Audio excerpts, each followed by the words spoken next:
Je reviens de ma tournée des activités de mobilisation de la démarche Regard sur la santé des jeunes de Montréal. Villa Maria, 2 YMCA, l'organisme Les Scientifines. La démarche aura permis de sonder près de 400 jeunes dans 17 écoles et 14 organismes communautaires de Montréal. Et aussi d'échanger avec des parents. Je pensais arriver là-bas avec mes stats puis apprendre des choses aux jeunes, mais finalement, c'est vraiment eux qui m'ont ouvert les yeux.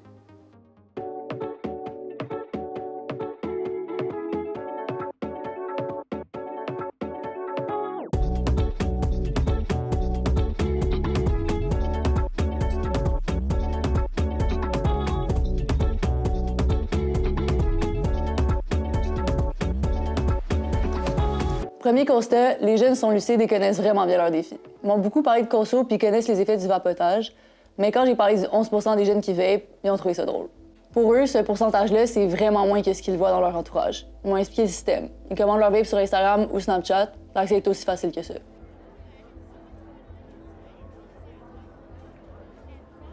OK, donc là, on est au collège Villa Maria. Je viens de terminer d'assister à l'atelier 1 où les jeunes devaient répondre à des petites questions quiz sur plein de thématiques, donc la santé mentale, les relations avec les pairs, relations avec les parents. Moi, c'était super intéressant. Là, je pouvais écouter un petit peu des bribes de leur conversation. Puis ce qui m'a vraiment choquée, c'est qu'ils ont souvent mentionné comme les impacts de la COVID. Je sais que moi, ça m'a comme beaucoup marqué, puis les gens autour de moi, mais ça m'a comme étonnée de voir que à un aussi jeune âge, ça les a aussi marqués, autant dans leur relation avec les pairs que leur sentiment d'isolement, de sentir qu'ils ont plus ou moins de support qu'avant.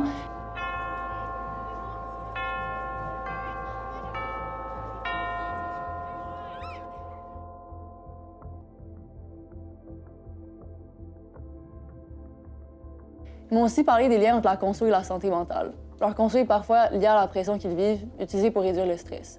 L'étude indique que 34 % des jeunes aiment avoir des symptômes d'anxiété. Ça, c'est un peu plus qu'1 sur 3 dans un corridor d'école. J'ai donné cet atelier-là, vous êtes mon 8e groupe, et le 11 % fait réagir tous les groupes. C'est pratiquement un groupe qui ont fait des tables. Dans le fond, toi, Clément, tu es intervenant. Ben, juste me rappeler ton rôle exactement. Moi, je suis intervenant dans les cafés coop. Okay. Donc, je suis là pour former les jeunes à travailler dans les cafés et à intervenir s'ils ont des problèmes, n'importe lequel, dans la vie quotidienne, dans l'école. Si tu peux me dire un peu, toi, c'est quoi ton pouls par rapport à tout ça? Comment tu trouves que les jeunes vont, en général? C'est quand même assez varié, je pense, mais beaucoup le cachent énormément, de peur d'être jugés par leurs amis s'ils disent « je vais pas bien aujourd'hui » ou autre. Là. Mais je pense que c'est quand même assez varié. Des expériences que j'ai eues, il y en a quand même pas mal qui mentalement pensent être bien. Et au final, quand on creuse un petit peu dans la conversation, etc., ils sont là. Waouh, ok, bon là je sais que je vais pas bien, plein de choses.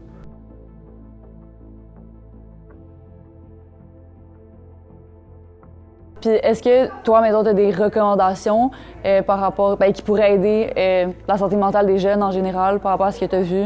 Je pense qu'il faudrait un plus grand suivi pour la jeunesse, les écouter beaucoup plus, donc c'est vraiment cool l'atelier que vous avez fait. OK, fait que dans le fond, là, tu viens de participer à un atelier sur la santé mentale, puis là, tu viens d'écrire plein de recommandations. J'aimerais ça que tu m'en parles d'une d'entre elles, dans le fond, fait que tu m'expliques un peu une de tes recommandations. J'avais parlé sur être conscient de soi, parce que je sens que la plupart du temps, on essaie de se comparer aux autres et surtout dépasser les expectatives que les autres sont sur nous. Mais on ne prend pas le temps d'être conscient de qu'est-ce qu'on est et qu'est-ce qu'on fait, qu'est-ce qui nous représente comme tel. Et je sens que ça, c'est important parce que c'est grâce à ça que tu te découvres, tu sais t'es comment en vrai et tu arrives à t'accepter encore plus et pas rester avec cette pensée de « Ah non, je suis pas assez bon, je suis pas suffisant ». Selon toi, mettons, comment on apprend à faire ça? Comment, mettons, les jeunes pourraient apprendre à plus se faire confiance, plus savoir qui ils sont? Surtout parler avec ses amis. Parler avec des gens, c'est peut-être la réponse qui se répète le plus, mais parce que c'est vraiment important et ça aide, surtout. OK. Il y a environ 1 jeune sur 3, donc 34 %, qui dit avoir des symptômes d'anxiété généralisée. Fait que là, c'est ce que je vous disais tout à l'heure, c'est de l'inquiétude excessive à propos de tout, de rien, de la difficulté à se détendre. Oui? C'est la période des examens. Je pense que c'est sûr que ça va stresser beaucoup de gens. OK, donc en période d'examen, ça fait du sens pour toi. OK, parfait. passez pas votre anglais de 3, vous devez être diplômé en secondaire 5. Ça, déjà, c'est une grosse source de stress dès le début de l'année. Ensuite, tu vas vouloir participer, t'intégrer dans beaucoup de choses de la vie quotidienne à l'école. Ça, tu vas devoir adapter ton emploi du temps, être sûr de ne pas être en retard, de ne pas décevoir les attentes que les gens ils ont sur toi. Bien, ça aussi, ça ajoute encore plus de points. Et plus l'année avance, plus ça s'accumule sur toi. Donc, au bout d'un moment, tu peux faire un burn-out et te dire « Ah non, ça peut pas, je dois quitter des choses parce que c'est trop précaire. » Si en Sec 1, Sec 2, tu as passé l'année avec des 90, ben, les autres, ils vont expect que tes 90 et tu es intelligent. Alors tu dois maintenir les grades. Fait que vous n'avez pas beaucoup d'indulgence là, pour des périodes où on est moins bon. On dirait qu'ils acceptent la pression parce qu'elle fait partie de leur quotidien. Mais la vraie question, c'est qu'est-ce qu'on peut faire pour mieux les soutenir?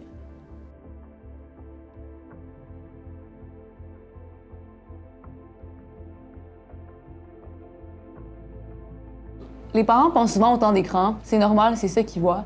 Mais il y a un autre problème qui est peut-être un peu moins visible, le manque de sommeil.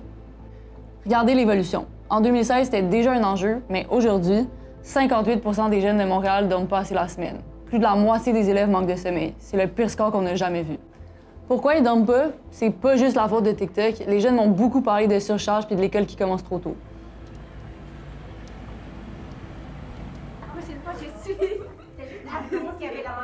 OK, donc on vient de parler de la santé mentale chez les jeunes. Vous avez donné plein de constats, des trucs que vous avez observés. Puis là, j'aimerais savoir, toi, c'est quoi ta recommandation pour aider la santé mentale des jeunes? Je pense, selon moi, parce que souvent je connais des gens, ils ont forcément un peu besoin d'aide. Et je pense que vu qu'au primaire, comme on avait tous le même prof, souvent le prof il s'organisait pour que le week-end on n'ait pas beaucoup de devoirs. Pour qu'on puisse un peu profiter de notre week-end puis qu'on ait dans chaque matière un petit devoir. Mais maintenant qu'on est au secondaire, vu qu'on a plein de profs différents, un prof peut nous donner 3 devoirs à faire puis on en a plein d'autres. Fait que là, on se retrouve tout un week-end surchargé, sans avoir possibilité de profiter de notre week-end parce qu'on n'a pas forcément le temps de le faire. Fait que là, c'est...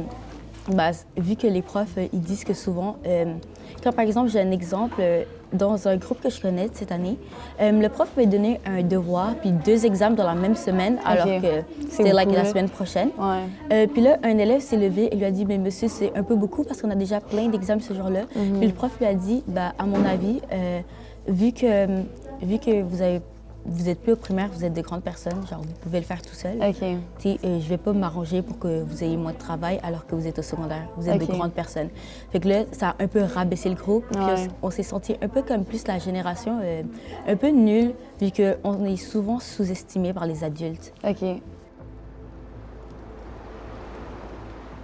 Peut-être qu'une des recommandations que je pourrais avoir, c'est de continuer d'entourer les jeunes et de peut-être pas oublier qu'ils ne sont pas si loin de l'enfance et que même s'ils sont amenés à se développer, à s'émanciper et à prendre confiance en eux pour se déployer peut-être à côté des adultes ou sans forcément l'aide des adultes, peut-être pas oublier que c'était pas si loin l'enfance et qu'ils ont encore besoin d'être entourés. Et parfois, les ados, ils font du bruit, ils parlent fort, et des fois, ils ont besoin d'exprimer leurs choses, puis ça sort un peu tout croche, mais ils ont aussi encore besoin, j'ai l'impression, de cette douceur et de cet accompagnement et cette patience qu'on avait aussi quand ils étaient tout petits. Alors peut-être de garder l'esprit et le cœur ouverts par rapport à ça. Mon plus grand souhait, c'est que les adolescents comprennent qu'ils ne sont pas seuls là-dedans, que le travail de leurs parents est important, donc de les mobiliser là-dedans, de leur en parler, et que effectivement, comme je crois fondamentalement que si le système n'est pas là pour soutenir les enfants, les enfants, à un moment donné, vont lâcher prise. Et moi, c'est ce qui m'inquiète. Mais mon plus grand souhait pour ceux qui veulent réussir académiquement, c'est qu'on travaille de concert, le ministère, le système de santé, puis le système d'éducation, pour qu'on s'assure qu'on met un filet de sécurité pour nos enfants dans nos écoles et ailleurs aussi. On leur demande de performer, de socialiser, de bouger, de sauver leur planète, puis tout ça avec une batterie à 50 %. Alors, on va se le dire, c'est une équation impossible. Face à la pression, les jeunes développent des stratégies comme le masque. Clément, un intervenant à Saint-Ex, me le dit. En surface, tout va bien, mais quand on creuse, il craque. Heureusement, les jeunes ont des solutions. À Eula Maria, par exemple, elles veulent des workshops à l'école. Mais au Scientifine, une jeune fille m'a donné la solution la plus simple du monde. Je dirais ma recommandation pour aider la santé mentale des jeunes, ça serait plus au niveau du soutien que les adultes ils apportent aux jeunes. Parce que, comme on l'a nommé tout à l'heure, c'est surtout la compétition entre les jeunes, mais aussi un manque de soutien de la part des adultes qui entourent les jeunes. Donc je dirais les adultes qui nous entourent, de faire attention aussi aux petits gestes, aux petits mots qu'on glisse de temps en temps aux jeunes, ce qu'on partage avec nous autres, parce que c'est ça qui fait aussi la différence, c'est de se dire oui, je ne réussis pas bien à l'école, oui, je suis peut-être moins bon que les autres, oui, c'est peut-être pas ce que les autres ils ont, mais on m'encourage, mais je peux être meilleure, mais je peux m'améliorer en faisant ci, en faisant ça, et parce que tel adulte il m'aide, parce que tel adulte il me suit au quotidien, parce que tel adulte il apporte quelque chose, un petit quelque chose, ça peut être un petit mot, ça peut être une petite séance d'entraide, ça peut être aussi de dire aux jeunes que peut-être il n'est pas comme les autres, mais il a son truc, il apporte aussi, tu sais, on vaut tous quelque chose, puis ça joue aussi sur le mental, tu sais, de se dire un compliment, ça fait toujours plaisir, de se dire oh, vous avez de beaux cheveux, vous avez de beaux lunettes, ça aide toujours à se sentir mieux, puis je dirais que l'encouragement, c'est une des choses qui nous aiderait énormément. Une des choses qu'on peut faire, juste être présent. Arrêter de vouloir les changer, puis commencer à les encourager, puis à leur faire confiance.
Et vous, en avez-vous des recommandations pour améliorer la santé des jeunes secondaires?